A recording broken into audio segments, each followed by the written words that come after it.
Hello there and a very warm welcome. It's Brophy here, and in this short audio I'm just going to share with you something which I absolutely know with certainty could be of benefit and of use to you or your loved ones, family or colleagues. Basically, it's a summary of Tony Robbins, and we've talked about him before, but it was something that comes from his Date with Destiny, and it's basically 27 reframes. It's basically kind of his thought process of how he processes anything and everything that's kind of going on around him. He was asked to distill, get rid of the books, get rid of all of the training. How does your thought process quickly kind of go through? What questions does it ask? What reframes does it use? And he contemplated it and he boiled it down to these 27 reframes. So he's a leader to the world's leaders. He's impacted millions and millions and millions of people all around the world, from people stuck in the prison system, out of work, youth, through to the world's leaders, the top coaches, top sports people, top business leaders, top influencers, you name it. He has assisted pretty much anyone and everyone in all walks of life all around the world, and he genuinely is a force for good.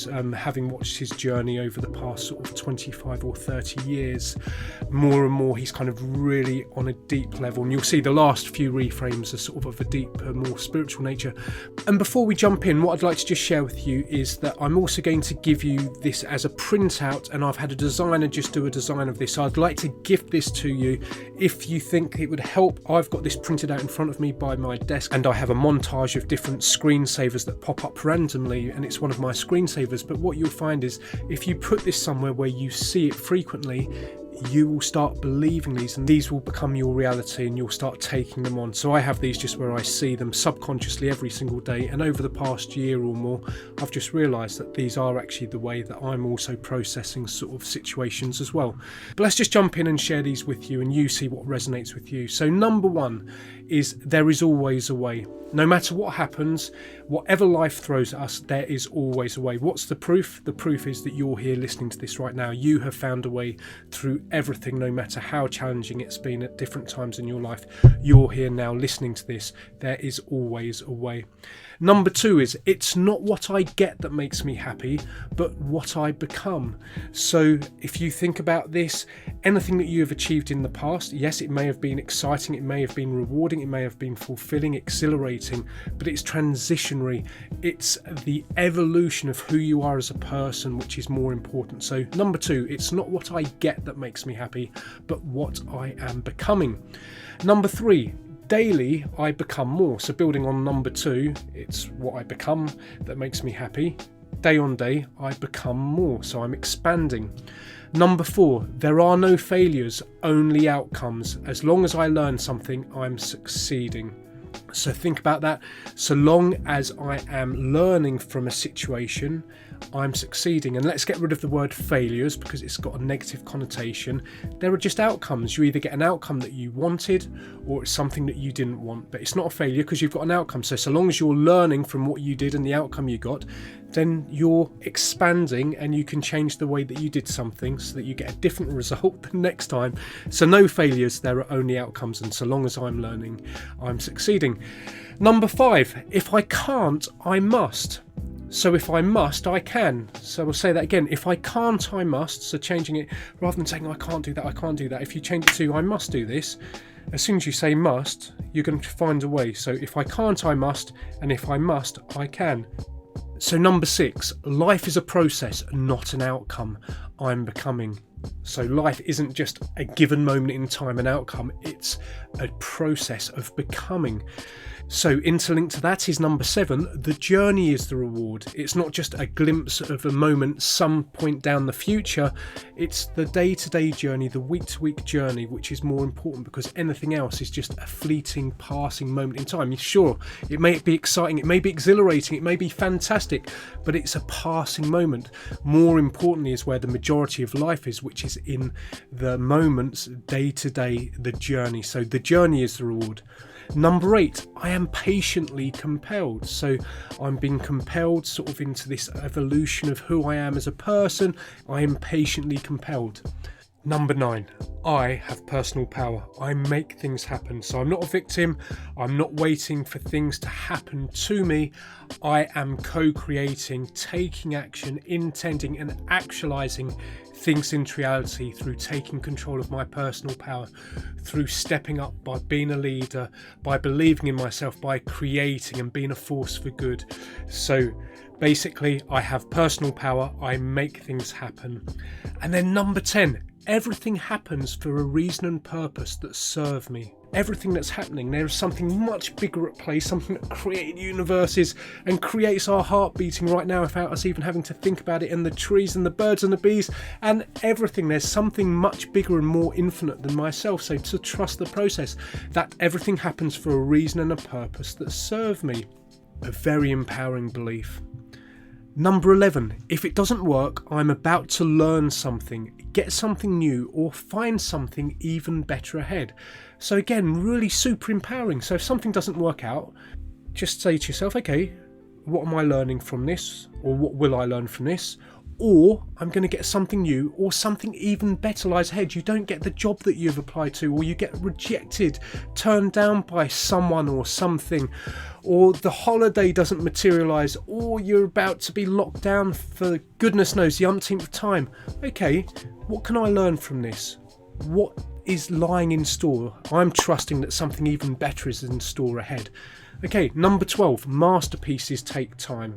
It speaks for itself. Masterpieces take time. So it doesn't just happen overnight. In most instances, whether it's who you're becoming, a project you're working on, a business, the child that you're raising, the family, whatever it is, a skill that you're learning, masterpieces take time. Number 13, I intend to become balanced daily. So my intention is to become balanced daily. If I'm balanced, I'm happier, I'm more steady.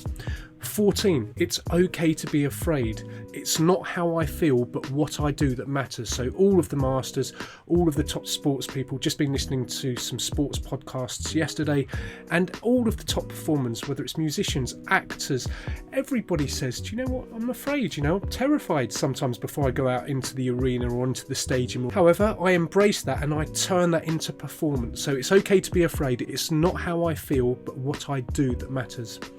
15, I'm master of my state. So we've talked about this before, but just a quick reminder, 3 ways that you can control how you're feeling in any given moment. It's called the triad, the 3 interconnected things. The way that you're using your body, which is your physiology, the way that you're using your language inside and outside, so as within, so without, so the language that you're talking to inside your head and externally, and then the 3rd interconnected component of that is what you're focusing upon. So what am I focusing upon? Everything that's going wrong, or everything that I'm not liking about a person, a situation, or what could be great about this, what I could be learning about this, what I could be doing to make sure this never happens again, and so on and so forth. So number 15 is I'm master of my states, and to control your states, that's the combination of your physiology, your language and your focus, otherwise known as the triad. Number 16, I find great joy in little things. Take a look around right now. Even if you're in a funky state right now and you're not feeling great, if I was to say, what are you grateful for right now? A smile, seeing the way that a child's walking down the road with the parents, the sunset, the trees, the flowers, having air to breathe, the fact that you've got a roof and running water and electricity, a device to be listening to this through. So many things. So finding great joy in simple pleasures is very, very important. Gratitude is one of the most empowering, nourishing and rewarding things that we can have, an attitude of gratitude. And best of all, it costs nothing. And this is just tying into what we talked about before. Dr. David Hawkins' calibration chart will do a special sort of episode just clearly on that, but gratitude is up at the very, very top, with peace, joy, gratitude and love, which are all up above 500, and that's where the magic in life happens. So train yourself to be more grateful, to look around with eyes of gratitude. We have been trained to focus on what we don't have, as opposed to being focused on what we're grateful for. So number 16, I find great joy in little things, a smile, a flower, a sunset, so on and so forth. Number 17, if I don't like the way that something feels, I do something else or change the way that I'm evaluating it. So trusting those emotions, being in touch with them, and if we don't like the way that something feels, a situation, a person, an event, then we can either do something else, we can vote with our feet or with our time and our attention, or we place a reframe and we change the way that I'm evaluating it. So maybe if I'm working with a colleague and I can't just sort of move away and do something differently, maybe I'm like, okay, so what are they triggering inside of me? It's inside of me, it's not them. They are doing something, but it's actually me who's got the emotion. So what can I learn from this? What are they teaching me? Oh look, this person that's really pissing me off, excuse my French, is actually my teacher. They're actually helping me to learn something, to evolve, to look at what's going on within me. What is it that they're doing? Can I be more accepting? Can I be less judgmental? Can I learn to not react even when people do things that irritate me? Tell you what, that's work in progress for me, but anyway, it's powerful. So number 17, if I don't like the way something feels, I do something else or change the way that I'm evaluating it. 18, I give more to myself and to others than anyone expects. So firstly, can you give to yourself? Do you nurture yourself? Do you look after yourself? Do you speak to yourself nicely? Are you putting in front of yourself and into your body and into your mind things that support and nurture you? Are you giving yourself things that help you to grow? And once you've filled your own inner cup, you've got more to give to others. So number 18 is I give more to myself and others than anyone expects. 19, direction is more important than outcome. Okay, so heading in the right direction, not having everything perfect, but just knowing that you're heading in the general direction of where you want your life to go. More important than just having an ultimate outcome and destination. It's look, I'm walking down that path. Yes, I may take some off turns and I may go left and right and sort of just vary from the path a bit, but that's the direction of who I am becoming. Remember number 3, daily I become more, but it's who we're becoming. So are you in the right direction? If not, that's fine, be aware of it, take note of it, and then start altering your course into something that supports you, makes you happier and is more sustainable. Number 20, so we've got 7 more. 20, I create my own reality and I'm responsible for what I create. So this comes back to empowerment, self-empowerment, and trusting that you are not a victim, that actually you're the co-creator of your life. So I create my own reality and am responsible for what I create. So this comes back to self-determination and knowing what you want to create in your life. Now, if you are in a situation where you don't like things, this can be a bit of a bitter pill to swallow, because again, on the flip side of that, I created this. But if you take total ownership, and if there's a guy called Jocko Willink, I don't know if you've seen him on YouTube and his podcast, scary guy, but he has been the top leader in the Marines in America, but he's like total ownership. He was like, this is where the real empowerment comes, is when you get to understand at the deepest level that actually my reality is largely a part of what I have created, and if I own up to that and I take responsibility, I can then be self-determining and can co-create the reality that I want. So I create my own reality and I'm responsible for what I create. 21, if I'm confused, I'm about to learn something. So if you're scratching your head and you're all a bit baffled and not sure what's going on, take that as a good situation, as a good sign. Okay, well, I'm not quite sure what's going on here, or I don't quite understand this, so I'm going to have to learn and expand. So I'm about to learn something, which means that we're expanding. So if I'm confused, I'm about to learn something. Number 22 is the golden rule. I treat others with ultimate respect. Just imagine, let's get rid of everything else in the world. And it's called the golden rule for one reason, because it's so empowering and it's so beautiful. Unfortunately, most of the world doesn't act like this, but just imagine if this was the golden rule and everyone adhered to it. I treat others with ultimate respect, otherwise known as do unto others as I would have do unto myself. And it's been said in all ages, in all languages, in all religions, in all continents, in various ways. But it's just basically, don't be an asshole. Treat others the way that you would like to be treated, or the way that you'd like your mother to be treated, or your family or your child to be treated. And if we all just looked after our own boat, rather than sort of pointing fingers and expecting everyone else to be a different way, if we all just looked after what we can look after, which is the way that we're acting, and literally when we're speaking to people, when we're treating people, when we're emailing people, when we're interacting with people, just to have that cognizance of, how would I like to be treated? How do I like to be treated? Would I like somebody to speak to me like that, or to email me like that, or to hand something to me like that? It's So simple in concept, but unfortunately most of us around the world are way off that a lot of the time. So number 22 is I treat others with ultimate respect. 23, every day above ground is a great day.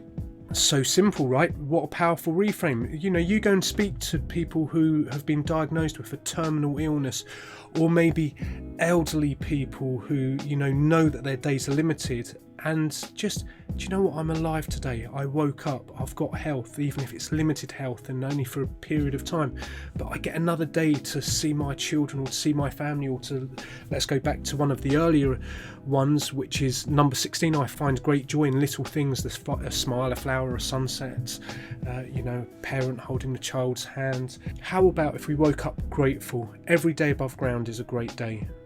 It's great, right? I'm alive. Many people died today. Many people didn't make it through the night. Many people have got 1 day left to live, or 6 days left to live, or whatever it is they've got with their terminal disease. So every day above ground is a great day. Being grateful. 24, this is a powerful one, I have to say. Any communication is an expression of love. Violence or anger is a bound up expression of love, the highest level the person can do at the time. So understanding this, and it's not to kind of excuse bad behaviour, but to understand that people's expression, as within, so without, if you squeeze an orange, what do you get? Orange juice, of course. Why? Because that's what's inside the orange. If you squeeze an apple, if you were to squash an apple, what would you get out of an apple? Apple juice. Out of a lemon, lemon juice. Why? Because that's what's inside of them.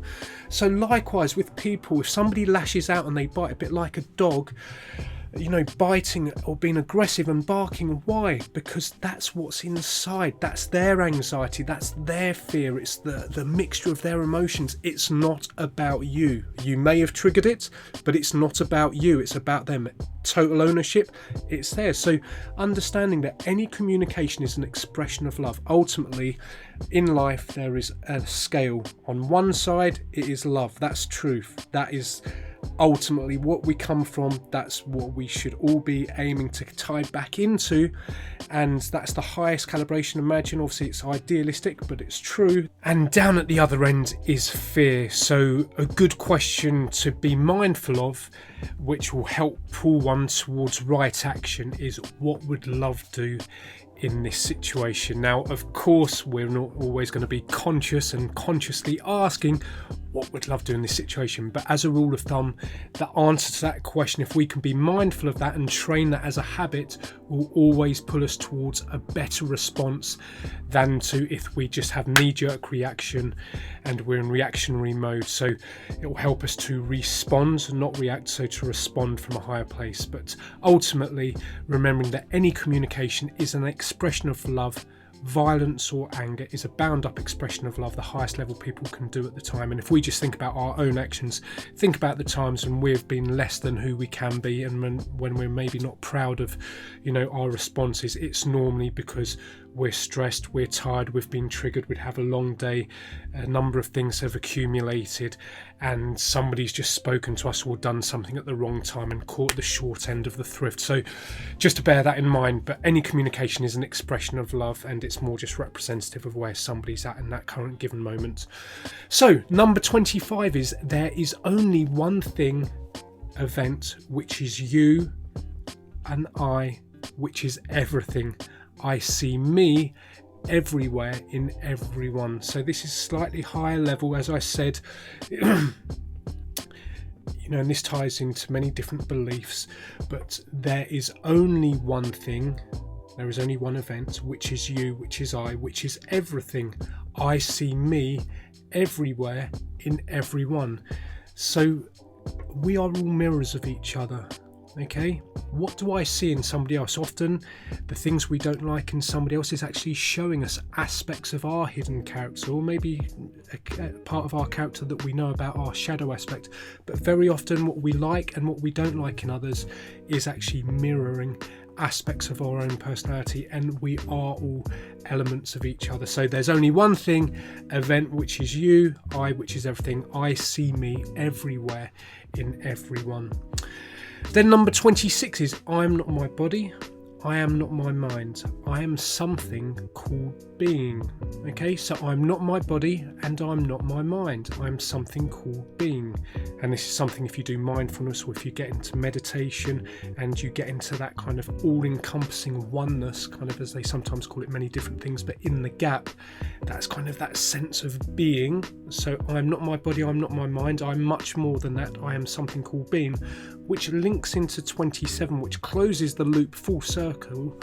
The purpose of being is to expand. So we are here, we are spiritual beings having a human experience. Okay, we are on this earth plane for a short period of time, some of us longer than others, but we are passing through this. But we are more than our body, we are more than our mind, we are something called being, and the purpose of being is to expand, which ties back to kind of number 2. It's not what I get that makes me happy, but what I become. And number 3, daily I become more. And the whole thing of number 6, life is a process, not an outcome. I am becoming. Number 7, the journey is the reward. Can you see the interconnections? It's about the journey of life, about us being in the moment, about us being aware of how we can be nicer, better people, treating everyone with respect the way that we would like to be treated. Understanding that we can control our states through our physiology, our focus and language, about finding joy in little things, being grateful, developing that attitude of gratitude. The direction is more important than outcome, that I create my own reality. I'm not a victim, that I'm responsible for what I create, that every day above ground is a great day, that people's reactions is an expression of where they're at in that given moment in time, and that life is a process, not an outcome, that we are becoming.